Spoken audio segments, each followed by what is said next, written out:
Hi friends, good evening. எல்லோரும் எப்படி இருக்கீங்க?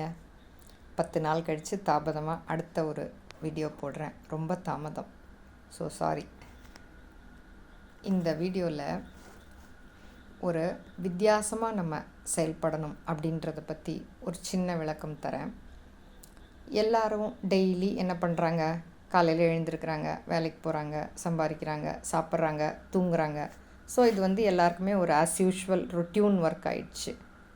சில பேர் தான் டிஃப்ரெண்ட்டாக ஏதாவது ஒன்று செஞ்சு சாதிக்கணும் அப்படின்னு நினைக்கிறாங்க. நிறைய பேர் இது ஒரு மெக்கானிக்கல் லைஃபாக அப்படியே போயிட்டுருக்கு நிறைய பேருக்கு, இல்லையா? நம்ம ஒரு டிஃப்ரெண்ட்டாக செஞ்சு சாதிக்கணும், இல்லையா? அதுக்கு ஒரு சின்ன கதை சொல்லவா? ஒரு நாடு இருந்துச்சு. அந்த நாட்டில் 2 வருஷத்துக்கு ஒரு முறை ஒரு ராஜாவை செலக்ட் பண்ணுவாங்க. அந்த ராஜா 2 வருஷம் நல்லா நாட்டை ஆட்சி செய்வார். 2 வருஷம் முடிஞ்சோடனே அந்த ராஜாவை நாடு கடத்திடுவாங்க பக்கத்து தீவுக்கு. பக்கத்து தீவில் ஒன்றுமே கிடையாது. அங்கே வனவிலங்குகள் தான் இருக்கும். இவரை கொண்டு போய் விட்டவுடனே அடித்து கொன்று சாப்பிட்ரும். இப்படி தான் ஒவ்வொரு தடவையும் நடந்துகிட்டு இருந்தது. அதனால் சில பேர் ராஜாவை ஆகிறதுக்கே பயப்படுவாங்க.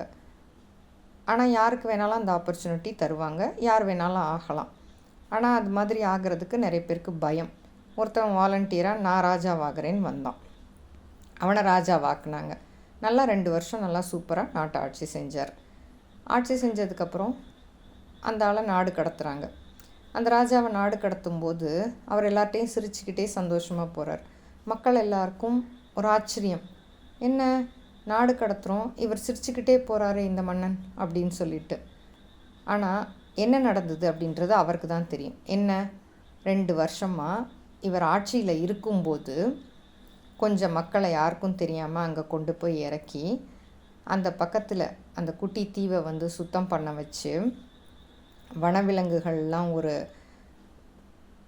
தனியாக ஒரு காப்பகம் மாதிரி போட்டு அதை பாதுகாத்து, அதுக்கப்புறம் நாட்டையும் அந்த தீவையும் சீர் செஞ்சு அடிப்படை வசதிகள் எல்லாத்தையும் 2 வருஷத்தில் செஞ்சு வீடு கட்டி எல்லாம் என்னென்ன வேணுமோ எல்லா அடிப்படை வசதிகளையும் செஞ்சிட்டார். பயிரிட்டு எல்லாமே பண்ணிட்டார். ஸோ இவரோட ஆட்சி காலம் 2 வருஷம் இங்கே முடிஞ்ச உடனே போய் அங்கே செட்டில் ஆகிறதுக்கு எல்லாம் பண்ணிக்கிட்டார்.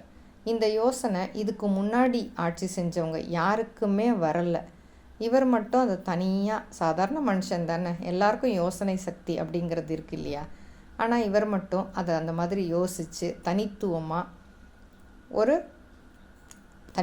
செயல்பட்டு அவருக்கு வேண்டியதை அழகாக செஞ்சுக்கிட்டார். அவருக்கு வேண்டியதை மட்டும் இல்லை, இன்னும் கொஞ்சம் பேர் அங்கே கொண்டு போய் விட்டவங்களுக்கும் நல்லா வசதிகள் எல்லாமே பண்ணி கொடுத்தார். அந்த அளவுக்கு மூளையை யோசித்து செயல்படுத்தியிருக்கிறாங்க. இது வரைக்கும் அந்த நாட்டை ஆட்சி செஞ்ச யாருக்கும் அந்த யோசனை வரலை. அதுதான் தனித்துவம் அப்படின்றது. எல்லாருலேயும் நம்ம தனித்துவமாக நிற்கிறோம் பார்த்திங்களா? இது எல்லாருக்கும் வராது.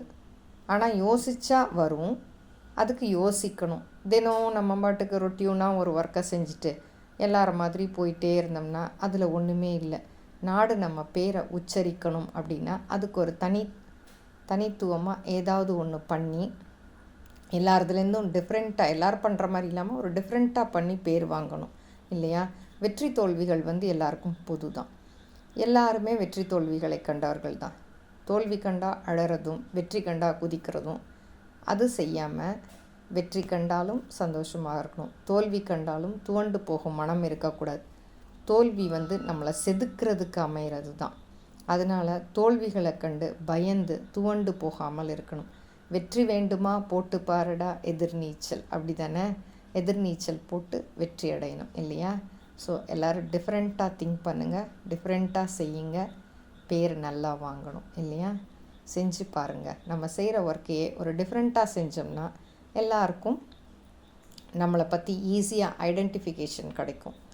அதனால் நம்மளே எல்லார்கிட்டையும் பெருமைப்படுத்திக்கணும்னா நம்ம எல்லாருலேருந்து நம்ம ஒரு டிஃப்ரெண்ட்டாக போகணும், இல்லையா?